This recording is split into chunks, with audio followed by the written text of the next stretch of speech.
The message came through at 6:42 on a Sunday morning, while I was still half asleep with coffee going cold on the nightstand beside me. One line, no explanation, sent from a man I had shared a house, a mortgage, and 14 years of my life with. I'm with Claire now. We're not coming back. I need you to be mature about this. I read it twice before I even sat up. Not because I didn't understand it, but because some part of me needed a second pass to confirm that the words hadn't rearranged themselves into something less final the second time around. They hadn't. I set the phone face down on the mattress, very slowly, the way you set down something you're afraid might shatter if you move too fast, and I sat there in the gray morning light listening to the refrigerator hum downstairs, the same ordinary sound it made every single morning, completely indifferent to the fact that my entire life had just quietly ended in 14 words. Claire. My best friend since we were 19 years old, the woman who stood beside me at my own wedding holding a bouquet of white peonies, who I called first with every piece of good news and every piece of bad news for over 2 decades, who I trusted with the keys to my house and the passwords to my accounts and the small, unguarded parts of myself I rarely showed anyone else. I didn't scream. I didn't cry. I got out of bed, walked into the bathroom, and looked at my own reflection for a long moment, waiting for some visible sign that my life had just been detonated from the inside, and finding, instead, a woman who looked exactly the same as she had the night before, which somehow felt like the strangest part of all. My name is Melissa Carter. I'm 44 years old, and until that Sunday morning, I believed I understood exactly what loyalty looked like.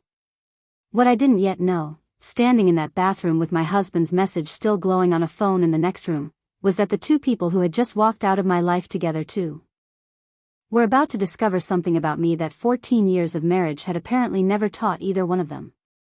I don't beg. I never have. And I wasn't about to start now. I worked as a senior operations manager for a mid-sized logistics firm outside Charlotte, North Carolina, a job that had trained me, over almost 2 decades, to stay level-headed when everything around me was falling apart in real time. Late shipments, missing inventory, furious clients on the other end of a phone call, none of it ever rattled me the way people expected it to, because somewhere early in my career I learned that panic never solves a problem, it only delays the moment you actually start solving it.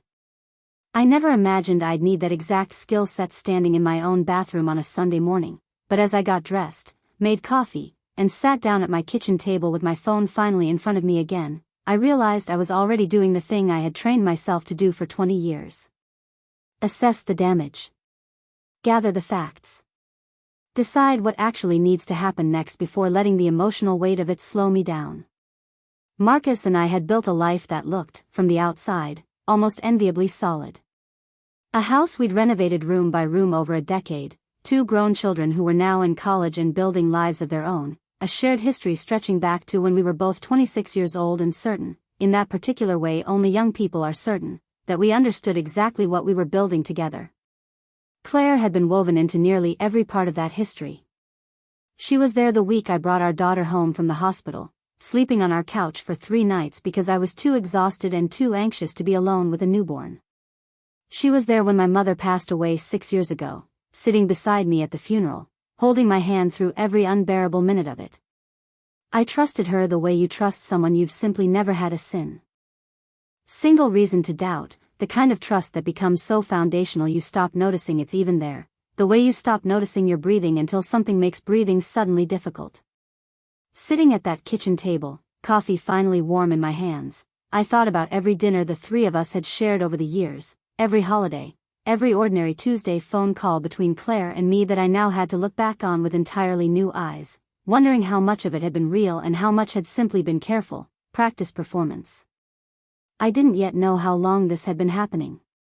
I didn't know how deep it went, or how many small, ordinary moments from the last several years had actually been quiet cover for something else entirely. But I knew, with the same steady clarity that had carried me through 20 years of professional crises, that I wasn't going to find out by falling apart.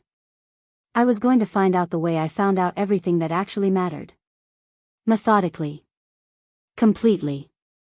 And on my own terms, not theirs. I texted my sister, Jenna, before I texted anyone else, because Jenna has always been the one person in my life who tells me the truth even when it's inconvenient, and that morning, more than sympathy, I needed clarity. She called within 2 minutes of reading my message, her voice tight with a fury I hadn't yet allowed myself to fully feel. "Where are you right now?" she asked, skipping past every gentle opening a normal conversation might have started with. "Home," I said. "Sitting at the kitchen table." "I'm fine." "You are not fine, and you don't have to be fine for me," she said, and something about hearing her say it out loud, so plainly, cracked something open in my chest that I had been holding shut through sheer force of will since 6:42 that morning. I told her everything, the message, the 14 words, the strange calm I couldn't seem to shake even though every part of the situation should have demolished me. Completely. She listened without interrupting, the way she always has, and when I finished, she asked the question that ended up shaping everything I did over the following weeks. "Do you want to fall apart, or do you want to find out exactly what you're actually dealing with first?" I sat with that question longer than I expected to, because some raw, exhausted part of me genuinely wanted permission to simply fall apart, to cry until I couldn't anymore, to let someone else handle the practical details while I processed the emotional wreckage of losing my husband and my closest friend in the same 14-word message. But underneath that exhaustion was something steadier, something that had carried me through 2 decades of professional crises without ever once needing anyone's permission to keep functioning. "I want to know everything first," I told her. "Then I'll decide how much falling apart I actually have time for." Jenna arrived at my house 40 minutes later with a bag of groceries neither of us would end up eating and a legal pad she'd grabbed from her own kitchen drawer, the same practical instinct running through both of us, inherited, I suspect, from a mother who taught us both that grief and strategy could exist in the same room without canceling each other out. We sat at my kitchen table for the next several hours, going through everything methodically, our joint bank accounts, the credit card statements I hadn't looked closely at in months, the calendar app Marcus and I still shared from years earlier when coordinating the kids' schedules required constant communication between us. Somewhere around noon, staring at a string of hotel charges dating back nearly 8 months, all clustered suspiciously around business trips Marcus had told me were routine, I understood that this wasn't a sudden decision made in a moment of weakness.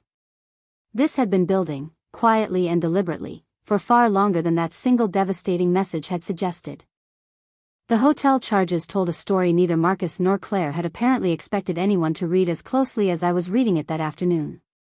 8 separate stays over 8 months, always the same chain, always booked under Marcus's corporate card, always coinciding with dates I could cross-reference against a business trip calendar I had helped him maintain for years without ever once thinking to verify it against anything else. Jenna sat beside me, quiet now, watching my face rather than the screen, the way you watch someone walking across ice you're not entirely sure will hold their weight. "You don't have to keep going if you don't want to," she said softly. "I do," I told her, and I meant it completely, because somewhere in the last several hours, gathering evidence had stopped feeling like torture and started feeling like the only thing keeping me upright. I opened our shared photo account next, the one Marcus and I had used for over a decade to back up family pictures, birthdays, vacations, the ordinary visual record of an entire shared life. I searched by date instead of by album, cross-referencing against the hotel charges, and within 20 minutes, I found what I hadn't even fully let myself expect to find. A photograph, clearly taken by accident, uploaded automatically from Marcus's phone during what he had told me was a solo conference trip 8 months earlier. Claire, sitting across a restaurant table from him, laughing at something just out of frame, her hand resting casually on his forearm in a way that read as nothing unusual on its own, except that I now understood exactly what evening this photograph had been taken during, exactly which hotel, exactly which lie it had been quietly hiding behind for 8 months. I sat very still, looking at that photograph for a long time, feeling something shift permanently in how I understood the last 8 months of my own life. Every phone call from Claire during that period, every casual dinner the 3 of us had shared, every ordinary conversation about nothing in particular, all of it now recontextualized into something far more calculated than I had ever imagined either of them capable of. Jenna finally broke the silence. "How long do you think this has actually been going on?" I didn't have an answer yet, not a complete one, but staring at that photograph, at the ease between them, the comfortable familiarity of 2 people who had clearly done this dance many times before, I understood that whatever number eventually surfaced, it was going to be larger than 8 months. Much larger. And somewhere underneath the cold, methodical part of me still cataloging evidence, a smaller, quieter part of me was finally beginning to understand the true scale of exactly how much I had been kept in the dark, by two people I had trusted completely, for longer than I could yet fully calculate. Want to be notified when Claude responds? By late afternoon, Jenna had made a second pot of coffee neither of us really needed, and I had built out a working timeline stretching back nearly 14 months, longer than the hotel receipts alone had suggested, once I started cross-referencing smaller details I'd initially dismissed as irrelevant. A weekend trip Claire had taken alone, she'd told me at the time, to visit her cousin in Savannah, that lined up exactly with a weekend Marcus had also been, working from the Charlotte office, instead of coming home for 2 nights. A birthday dinner for Claire's mother that I hadn't been invited to, which Claire had explained away as a small, family-only gathering, except Marcus's calendar, the one I still had access to through our shared account, showed him blocked out for that exact evening with no explanation at all. Each new detail landed with a particular kind of quiet violence, not the sharp, immediate pain of the first message that morning, but something slower and more corrosive, the gradual realization that an entire parallel version of my life had been running alongside the one I actually believed I was living, for well over a year, without me ever once sensing it. 14 months, I said out loud, mostly to myself, testing the number the way you test a bruise to see how deep it actually goes. Jenna reached over and put her hand over mine, the first purely physical gesture of comfort I'd allowed myself to receive all day. You don't have to solve the entire timeline today, she said gently. No, I agreed, closing the laptop slowly. But I needed to know it wasn't small. I needed to know exactly what I was actually grieving before I decided how to move forward from it. That distinction mattered more than I expected it to. A single mistake, one weak moment in an otherwise solid marriage, might have left room for a different kind of conversation, a harder but perhaps survivable one. 14 months of careful, sustained deception, involving not a stranger but my closest friend of over 20 years, was an entirely different category of betrayal, one that didn't leave much room for anything except clarity about what came next. That evening, after Jenna finally went home, I sat alone in my kitchen for a long time, looking around at a house Marcus and I had built together room by room, wondering how much of what I saw as together had actually, quietly, for over a year, been something closer to alone, without realizing it. I didn't cry that night either, though I want to be honest that it wasn't because I felt nothing. It was because some steady, disciplined part of me had already decided that whatever grief eventually came, it was going to arrive on my schedule, once I had gathered everything I needed, not on the schedule of two people who had spent 14 months deciding, entirely without my input, what I was and wasn't allowed to know about my own life. Marcus texted again the next morning, a longer message this time, the kind that reads like it was drafted and redrafted several times before. Finally being sent. I know this is a lot. Claire and I didn't plan for this to happen, it just did, and I think if you're honest with yourself, you'll admit things between us had been drifting apart for a while anyway. I hope eventually we can find a way to be civil about this for the kid's sake. I read it standing in my kitchen, coffee in hand, and felt something harden in my chest that hadn't been there the day before. Drifting apart. As though 14 months of secret hotel stays and quietly restructured holidays were simply the natural, blameless conclusion of two people who had grown distant, rather than the deliberate, sustained choice of a man who had decided, repeatedly, month after month, to keep living a double life instead of ever once being honest with the person he claimed to still respect enough to want civility with. I didn't respond right away. Instead, I called Renee Castillo, a family attorney a colleague had recommended years earlier during an entirely unrelated conversation about estate planning, someone I'd filed away in my contacts without ever imagining I'd need her services this directly.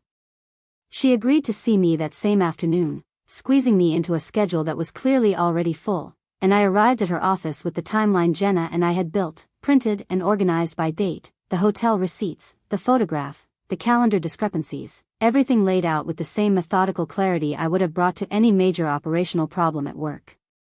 Renee read through it all without interrupting, and when she finally looked up, her first question surprised me.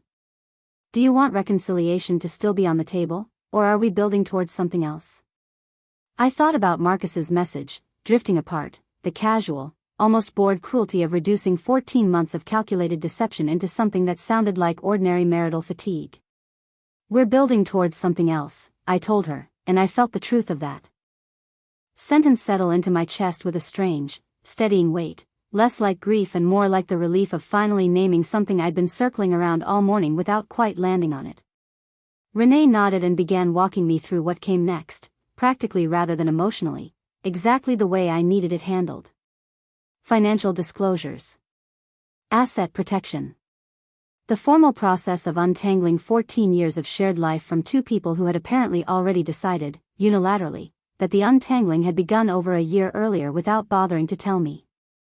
I left her office that afternoon with a folder of my own, a checklist, a plan, and a clarity I hadn't expected to feel less than 48 hours after receiving the message that started all of it. I wasn't going to beg Marcus to come home. I wasn't going to call Claire and demand an explanation. I already had more than enough evidence to construct myself. I was simply going to do what I have always done when everything around me falls apart at once. Handle it. Completely. And without a single moment of the desperate pleading either of them had apparently, quietly, expected from me all along, Claire called 4 times that evening, and I let every single call go to voicemail, watching her name light up my phone screen with a strange, detached curiosity, the way you might watch a storm approaching from a safe distance rather than standing directly in its path. On the 5th attempt, she sent a text instead. Please just talk to me. I know I don't deserve it, but 20 years has to count for something. I stared at that message for a long time. 20 years has to count for something, as though the length of a friendship somehow entitled her to a hearing she had spent 14 months making sure I never got to have in advance. I finally called her back the next morning, not out of any desire to hear her explanation, but because I wanted to hear, directly from her, exactly how she planned to characterize what she'd done, and because some clinical, unemotional part of me understood that whatever she said next would matter later, in ways she probably hadn't fully considered yet. She picked up before the first ring finished. Melissa, thank you, I've been so worried. I'm not calling to make you feel better, I said, cutting her off with a calm that seemed to catch her completely off guard. I'm calling because I want to hear you say it out loud. How long? There was a long pause on the other end of the line, long enough that I could hear her breathing shift. The particular sound of someone realizing the version of this conversation they'd rehearsed doesn't match the one actually happening. It's complicated, she finally said. That's not an answer to how long, I told her, and I waited, saying nothing further, letting the silence do the work I've learned. Across 20 years of difficult professional negotiations, silence almost always does better than pressure. 14 months, she finally whispered, confirming the exact number Jenna and I had already calculated the day before, and something about hearing her say it out loud, rather than simply seeing it laid out in hotel receipts and calendar discrepancies, landed with a fresh, specific kind of pain I hadn't fully braced for. 14 months of dinners at my house, I said quietly.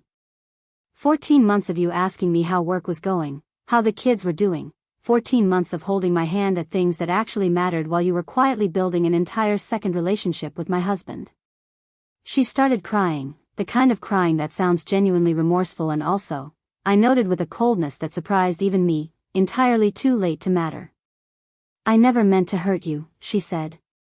You didn't mean to get caught, I corrected her, and I meant it, because the two things are not the same. And I had spent enough of my adult life around people managing crises to recognize the difference immediately.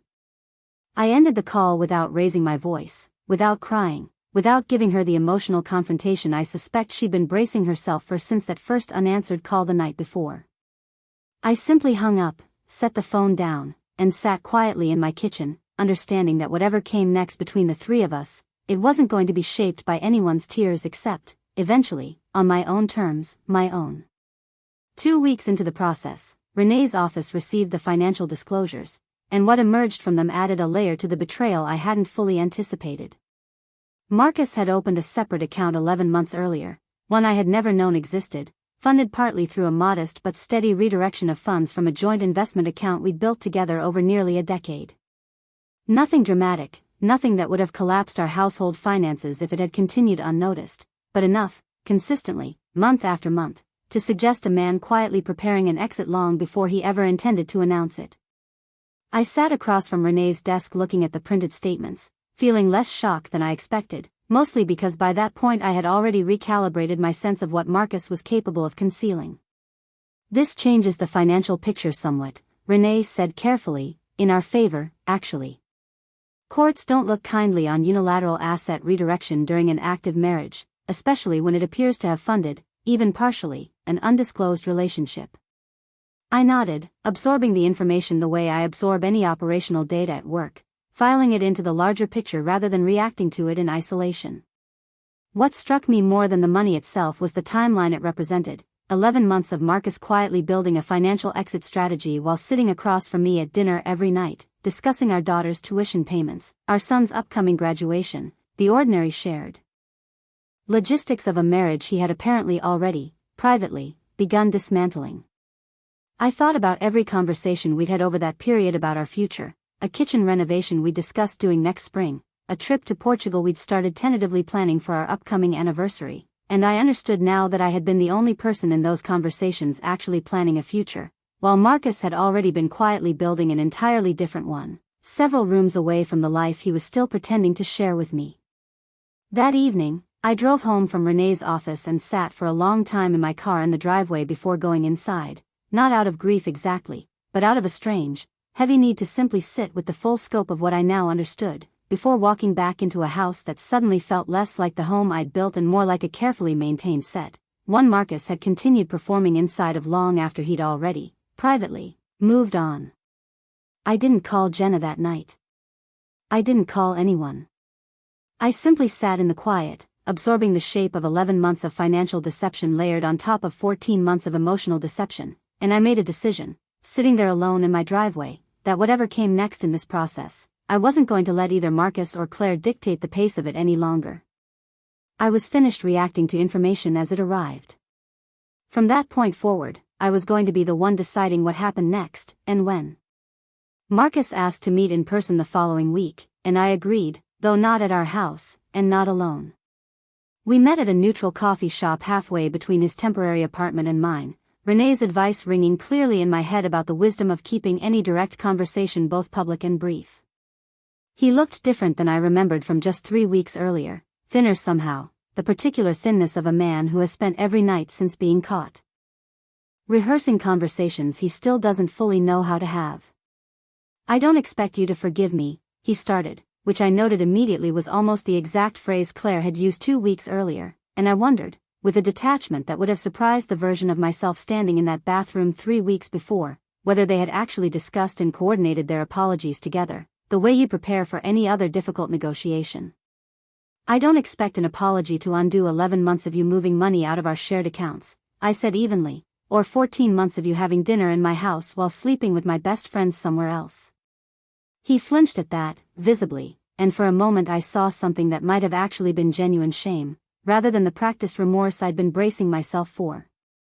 "I know how this looks," he said quietly. "It's not just how it looks, Marcus," I told him. "It's what it actually is." He didn't argue with that, which surprised me more than anything else he could have said. We spent the next 20 minutes discussing logistics rather than emotion, the house, the kids' remaining college expenses, the practical architecture of ending 14 years of shared life, and I found, somewhere in the middle of that conversation, that I felt almost nothing toward him anymore beyond a kind of tired, clinical resolve. Not hatred exactly, though I suspect that might still arrive later, in smaller, unexpected moments. Just a steady, settled understanding that whatever we had built together had already ended, quietly, months before he ever sent that 14-word message, and that the message itself had simply been the moment I was finally allowed to know it. Before I left, he asked one final question, the one I suspect he'd actually come to ask beneath all the logistics. "Do you think we could have fixed this, if I'd told you sooner?" I considered the question honestly, because I owed myself an honest answer even if I didn't owe him one. "I think if you'd told me sooner," I said, "we'd be having an entirely different conversation right now. But you didn't tell me sooner. You let me find out on my own, after 14 months, in a text message on a Sunday morning. That's not a mistake, Marcus. That's a choice you made, over and over, for over a year." I stood up, gathered my coat, and left him sitting there with his coffee going cold, understanding, I think, for the first time, that whatever chance had once existed for a different outcome had closed permanently, not the moment he sent that message, but somewhere much earlier, during the 11 months he'd spent quietly choosing Claire, and himself, over the honesty our marriage had actually deserved. The divorce proceedings moved forward through the following months with the same methodical steadiness I'd brought to every part of this process since that first Sunday morning. Renee handled the formal filings while I focused on rebuilding the practical architecture of my own life, transferring utilities, updating beneficiary information, slowly converting a house that had once felt like a shared project into something that belonged entirely, unmistakably, to me. My children, both away at college, took the news harder than I expected, not because they were surprised by their father's capacity for selfishness, but because the specific betrayal, their father and their mother's closest friend of 20 years, carried a particular sting that a simple affair with a stranger might not have. My daughter called me crying the night I told her, and I remember sitting on the edge of my bed listening to her grief, offering the same steady presence I'd offered her through every difficult moment of her childhood, even while quietly processing my own.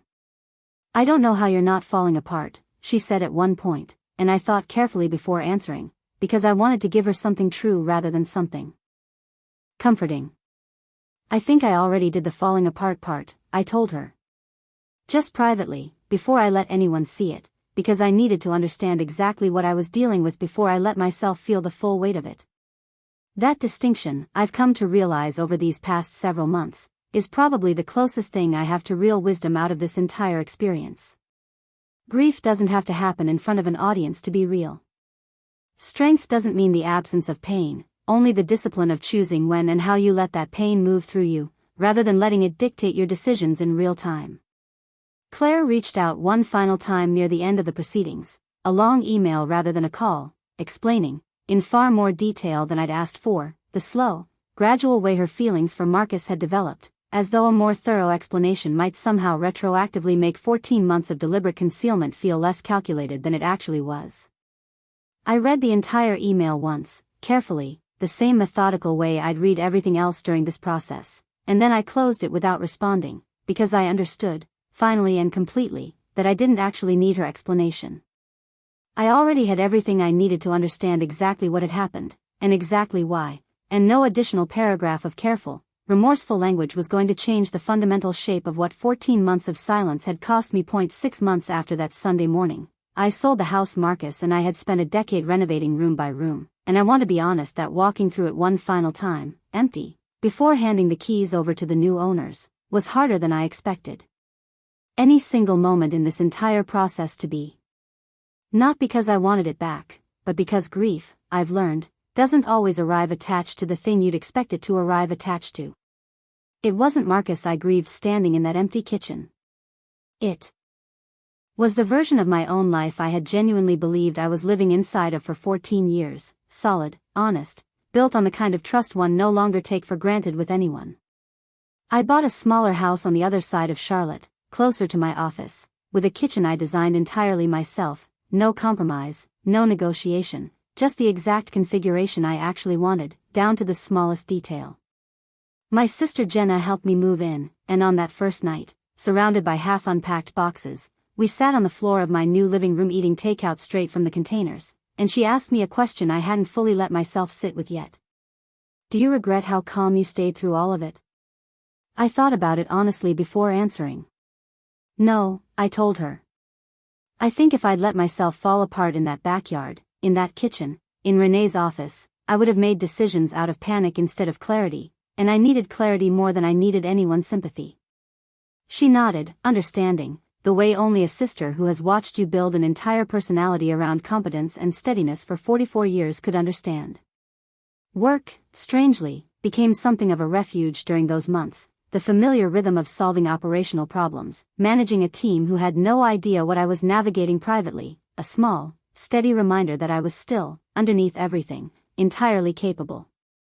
My colleagues noticed something had shifted, a quiet manager going through what was clearly a difficult season, but I never fully explained the details to anyone at work, partly out of privacy, and partly because I found something genuinely restorative in having at least one part of my life where I was simply Melissa, competent and reliable, rather than Melissa, the woman whose husband left her for her best friend.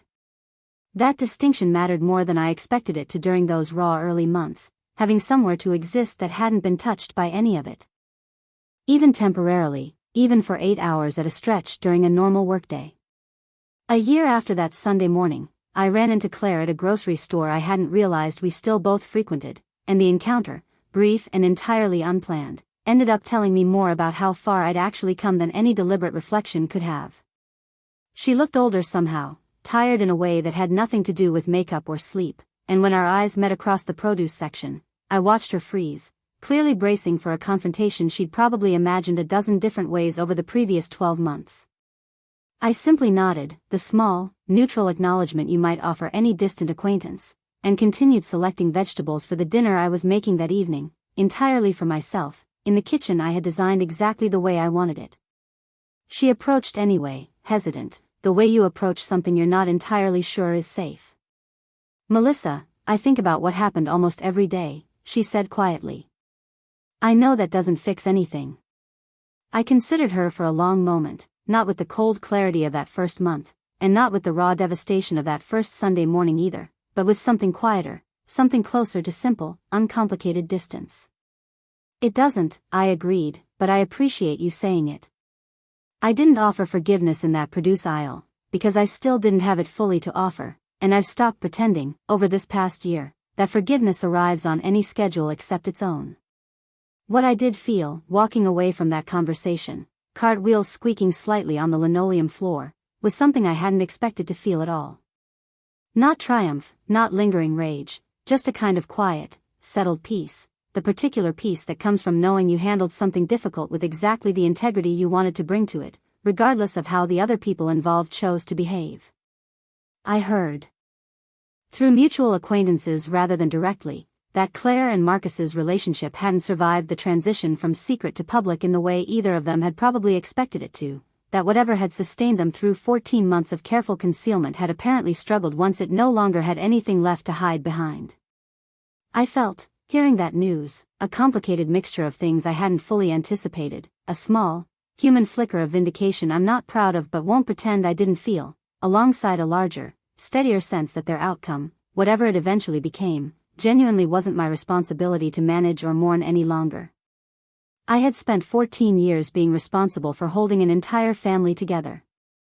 I was, finally, only responsible for myself, and that realization, more than any single moment of confrontation or evidence gathering throughout that entire difficult year, felt like the actual turning point in this whole story. Renee once told me, somewhere in the middle of the divorce proceedings, that the clients who came out of difficult marriages the strongest weren't usually the ones who fought the hardest in the moment, but the ones who figured out, fairly early, what they actually wanted their life to look like on the other side of it.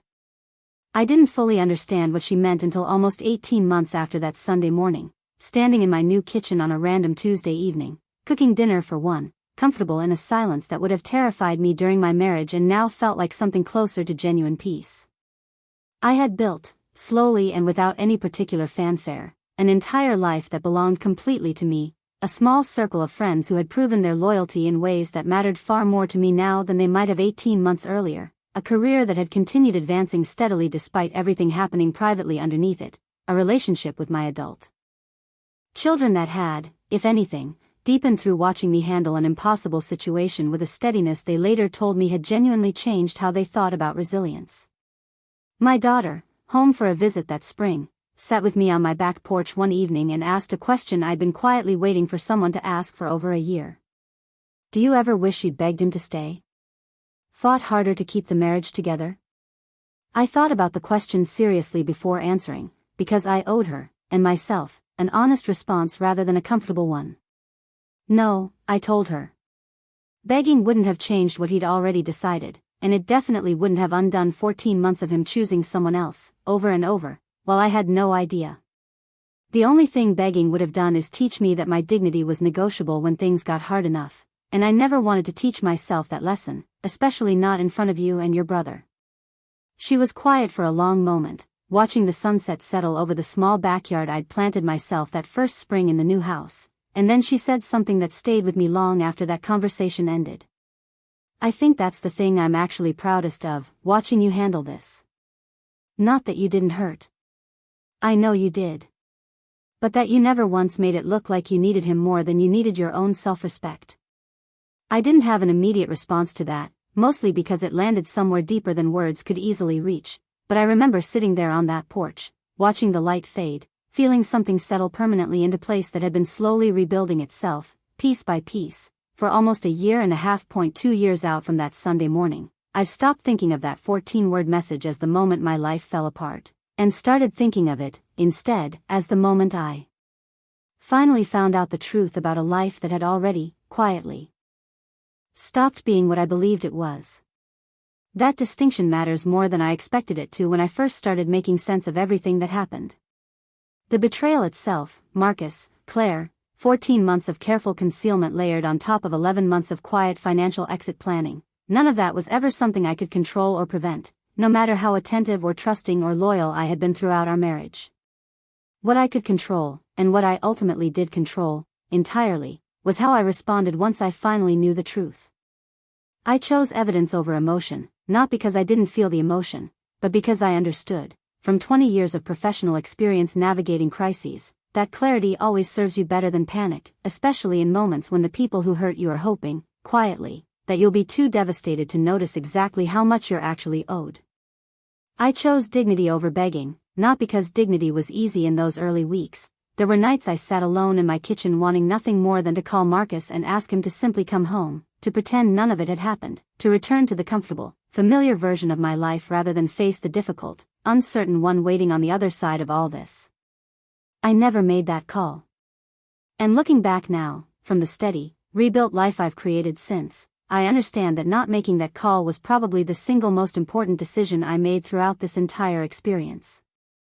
Marcus and Claire's relationship, from what I understand through the distant, secondhand channels these things eventually travel through, didn't survive long past its first anniversary as a public relationship, which I've come to view not with satisfaction exactly, but with a kind of quiet, unsurprised clarity. Whatever they built together had been constructed on 14 months of deception, and structures built that way rarely hold their shape once the deception itself is no longer required to sustain them. I don't spend much time thinking about either of them anymore, not out of forced positivity, but because my life, genuinely, has become full enough, steady enough, and mine enough, that there simply isn't much room left for people who spent over a year deciding, repeatedly, that I didn't deserve the truth that I think about that Sunday morning sometimes, still, usually on quiet evenings when I'm cooking dinner in a kitchen that belongs entirely to me, no compromise, no negotiation, no careful performance of a marriage that had already, secretly, ended months before I was ever told. I think about the version of myself sitting at that kitchen table with coffee going cold, deciding, before I'd even fully processed what had happened, that I wasn't going to fall apart in front of the two people who had spent 14 months deciding I didn't deserve honesty. I didn't beg Marcus to come home. I didn't call Claire demanding an explanation. I already had more than enough evidence to construct myself. I gathered the truth methodically, the same way I've handled every difficult crisis in 20 years of professional life, and I let that truth, rather than panic or pleading, decide what happened next. 2 years later, I have a home I designed exactly the way I wanted it, a career that never once stopped advancing even while everything else in my life was quietly falling apart and being rebuilt, a relationship with my children that deepened rather than fractured through watching their mother handle an impossible situation with steadiness instead of desperation, and a peace I genuinely didn't expect to find this early, after something this devastating. I lost a marriage and a 20-year friendship in the same 14-word message, and I want to be honest, that loss is still real, still something I carry, even now, in quiet moments I don't always expect. But I never lost myself in the process, and looking back, that turned out to be the only thing that actually mattered in the long run. If you've stayed with me through this entire story, I want to know something honestly. Have you ever been betrayed by someone you trusted completely, and if you have, did you find yourself begging for things to go back to how they were, or did some steady part of you refuse, the way mine did, to make your dignity part of the negotiation? Tell me in the comments exactly where you're watching this from tonight, and if this story meant something real to you, stay close, because there are so many more stories like mine still waiting to be told, and I would truly, genuinely love to have you here again for the next one.